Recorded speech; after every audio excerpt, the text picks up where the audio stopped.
Politics করতে আমি আসি না। এখানে সাংবাদিকরা আছে, আমি একটা কথা বলি, আজকে বৃহস্পতিবার আমাকে প্রধান অতিথি হিসেবে এখানে ইনভাইট করা হয়েছে 2 সপ্তাহ আগে। আমি যদি আজকে এখানে না আসতাম, আমি ঢাকায় আমার আরো কাজ ছিল, তা আমাকে বলা হয়েছে 10টার সময়, আমি 10টার মধ্যে এসেছি।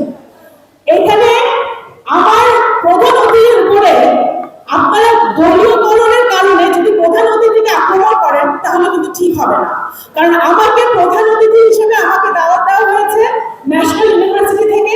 আমি আমার জেলা, অবশ্যই সদরের এমপির কথা কিন্তু আপনারা সবাই সাক্ষী আছেন, আপনারা মিডিয়ার যারা আছেন সবাই সাক্ষী আছেন যে সদরের এমপির কথা আমি এখনই বলেছি যে আপনারা আমাদের সকলের দল মত নির্বিশেষে সব ঊর্ধ্বে উঠে আমাদের সবার জন্য কাজ করতে হবে। এখানে কোনো রাজনীতি করতে, পলিটিক্স করতে আমরা আসি না। আমরা জনগণের প্রতিনিধি, জনগণের প্রতিনিধিরা যদি এই ধরনের আচরণ করে তাহলে জনগণ কি শিখবে? আজকে আমরা কিন্তু আমার সকাল 10টার সময় শুরু হবে না সকাল 10:15 শুরু হবে সেটা কিন্তু আমার হাতে ছিল না, আমার হাতে ছিল না। এখানে আমি সরকারের একজন প্রতিনিধি হিসেবে আমি এখানে এসেছি। সুতরাং এই ধরনের আচরণ অত্যন্ত দুঃখজনক।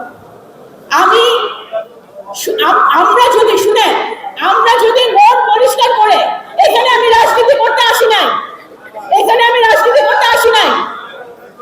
আমরা যদি মন পরিষ্কার করে সবাইকে একসাথে নিয়ে কাজ করতে না পারি তাহলে আপনারা বলে দেন যে আমার মাটি, আমার জেলা, আমার জন্মস্থান ফরিদপুরে আমি আসবো না, তাহলে আমি আসবো না। আর যদি আমি আসি আমি আমার নির্বাচনী এলাকায় অনেকে আপনাদের সদর থেকে ওখানে আমার নির্বাচনী এলাকায় ঢোকা হয়, কিন্তু আমি তো কখনো কিছু বলি না।